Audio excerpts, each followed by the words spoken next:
Nah, di tutorial ini sekarang kita akan belajar bagaimana caranya melakukan event study atau langkah-langkah apa yang perlu kita persiapkan atau perlu kita lakukan ketika kita kepingin melakukan event study.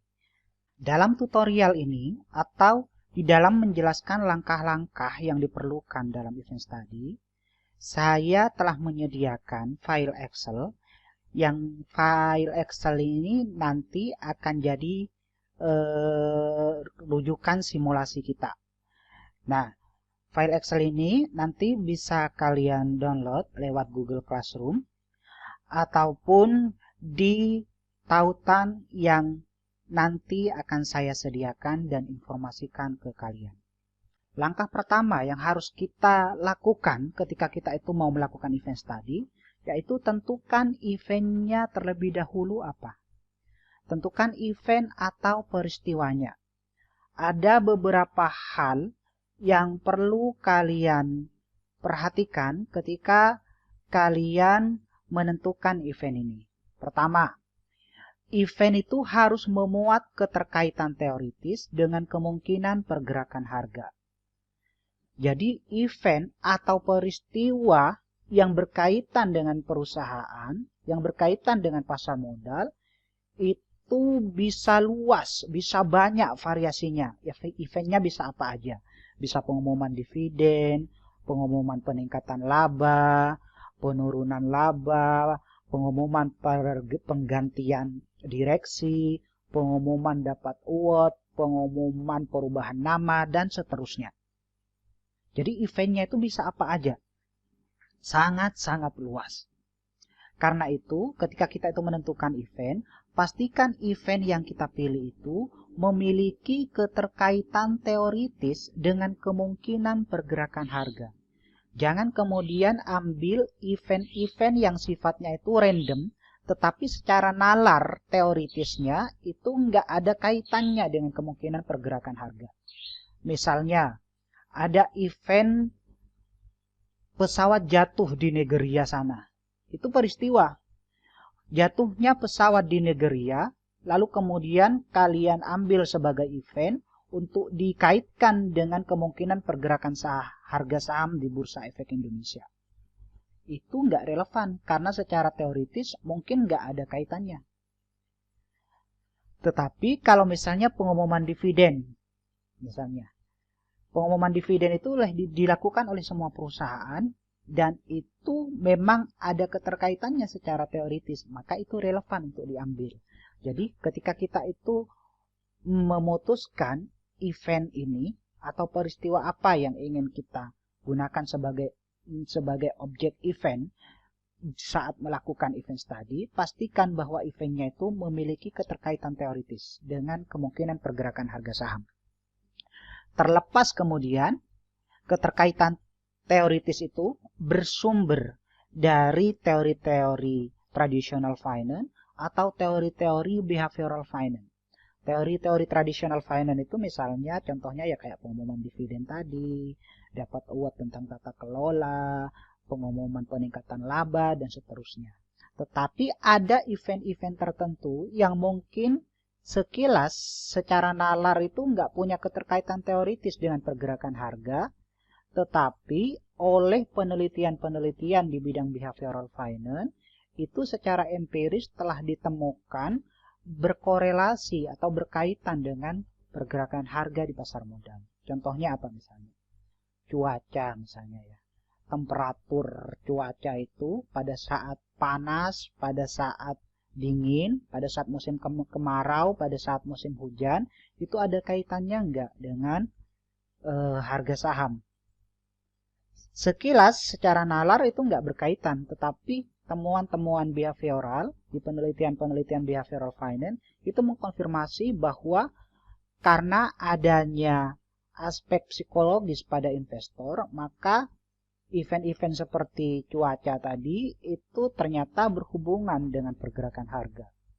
Nah, itu contohnya. Jadi, eventnya itu harus memiliki keterkaitan teoritis, terlepas keterkaitan teoritis itu, keterkaitannya bersumber dari teori-teori tradisional atau teori-teori behavioral. Kemudian isu lainnya yang harus kita perhatikan juga ketika kita menentukan event ini, perhatikan event tersebut apakah sifatnya market event atau company specific event. Maksudnya begini, ada peristiwa atau event yang event itu berdampak kepada pergerakan harga, tetapi dampaknya itu ke seluruh perusahaan yang ada di bursa, tidak spesifik ke 1-2 perusahaan. Itu disebut dengan market event. Karena event tersebut memiliki dampak meluas ke pasar, ke market. Karena itu disebut market event. Contohnya misalnya, penurunan cadangan devisa. Penurunan cadangan devisa itu mungkin diproyeksikan oleh pasar itu sebagai sinyal negatif. Karena kalau penurunan cadangan devisa ini terus terjadi, maka kondisi perekonomian secara umum mungkin akan terdampak. Kalau kondisi perekonomian secara umum akan terdampak, maka seluruh perusahaan yang ada di bursa itu akan terdampak juga. Itu market event kayak ini. Contohnya lagi market event. Itu adalah pandemi COVID misalnya. Pandemi COVID itu adalah market event. Pandemi COVID itu karena akan mempengaruhi semua perusahaan yang ada di bursa, tidak spesifik ke perusahaan-perusahaan atau industri tertentu. Nah, itu market event. Tetapi kalau company specific event, itu event atau peristiwa yang secara spesifik hanya berkaitan ke industri atau perusahaan tertentu. Contoh pengumuman dividen, pengumuman bahwa perusahaan memperoleh penghargaan di bidang tata kelola, pengumuman bahwa perusahaan baru saja mengganti direksi, pengumuman bahwa perusahaan itu telah merestrukturisasi hutang. Itu spesifik event, tidak terjadi ke semua perusahaan yang ada di bursa, tapi spesifik ke industri atau event. Nah, kenapa ini perlu menjadi perhatian kalian ketika menentukan event ini? Identifikasi itu market event atau company specific event. Kalau itu market event, maka pastikan yang kalian observasi itu di pasar itu bukan pergerakan harga saham individu, tetapi pergerakan harga pasar. Jadi kalau misalnya pengumuman cadangan devisa tadi, maka kalian mengambil secara random kemudian perusahaan-perusahaan yang ada di bursa secara individu, itu nggak relevan karena eventnya itu event pasar. Kalau event pasar, maka yang diambil ya indikator pasar kayak misalnya IHSG atau indeks JII, indeks LQ45 boleh bisa diambil, tidak perlu mengambil perusahaan-perusahaan individu. Beda kemudian kalau eventnya itu adalah company specific event. Company specific event yang hanya berkaitan dengan perusahaan atau industri secara spesifik. Ketika itu berkaitan dengan perusahaan atau industri secara spesifik, maka unit analisisnya itu individu perusahaan itu oke, relevan. Tetapi kalau market event, unit analisisnya jangan individu perusahaan karena itu nggak terlalu relevan. Maka unit analisisnya itu adalah market, ya, market. Contohnya ya IHSG. Nah, hal lain yang perlu kalian perhatikan itu tentu saat kalian menentukan event, yaitu perhatikan eventnya itu bersifat batch atau individual. Bersifat batch itu maksudnya begini. Ada ada peristiwa atau pengumuman peristiwa tertentu di pasar yang itu berdampak sekaligus ke beberapa perusahaan. Contohnya misalnya dimasukkannya saham ke Jakarta Islamic Index, dimasukkannya saham ke LQ45. Nah, setiap ada evaluasi JII atau LQ45 itu kan, itu ada beberapa perusahaan yang keluar, itu ada beberapa perusahaan yang masuk. Dan itu terjadi di satu tanggal. Itu namanya eventnya itu sifatnya batch ya. Jadi ada event, ada peristiwa, dimasukkannya saham ke dalam indeks JII misalnya, tetapi sekaligus ada beberapa saham yang dimasukkan, terjadinya di satu tanggal.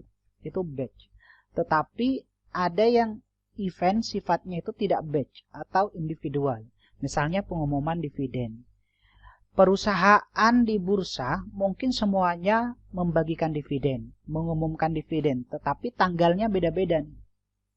Ada misalnya 3 Maret mengumumkan dividen, ada yang 5 April, ada yang kemudian 12 Mei baru mengumumkan dividen. Itu individual. Jadi ada eventnya tapi tidak terjadi secara bersamaan, terjadinya di tanggal-tanggal terpisah. Beda dengan tadi dimasukkannya saham ke dalam indeks, itu eventnya batch. Batch itu ada pengumuman tetapi terjadi di satu tanggal untuk banyak perusahaan sekaligus.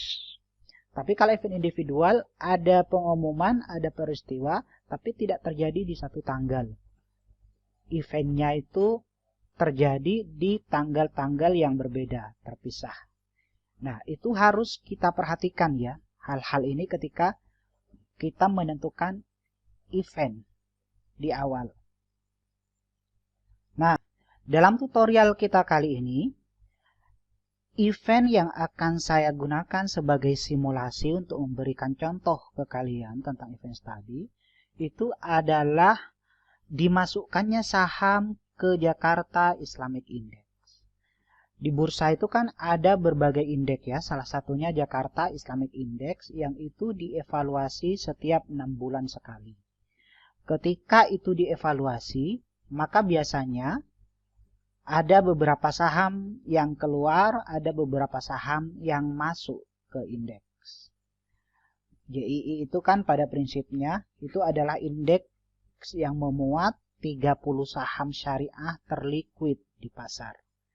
Nah, kalau misalnya dari hasil evaluasi bursa, saham-saham yang sebelumnya masuk ke JII itu masih menjadi 30 saham terbaik, terliquid di bidang syariah, ya dia tetap masuk di JII, tetapi bisa aja kemudian saham-saham yang sebelumnya itu masuk ke JII, tetapi karena kriterianya tidak bisa dipenuhi, maka di periode evaluasi berikutnya dia dikeluarkan dan diganti oleh saham lain.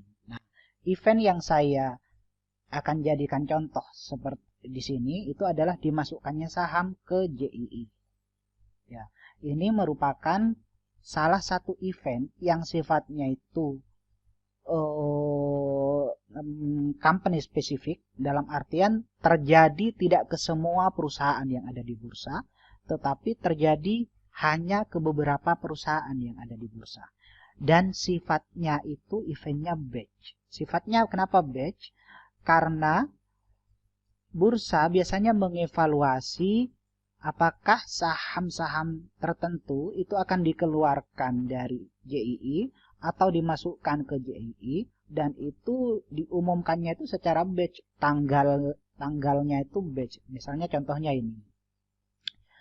Misalnya announcement date-nya atau tanggal pengumuman evaluasi atas saham-saham yang berada di JII itu terjadi 30 Desember.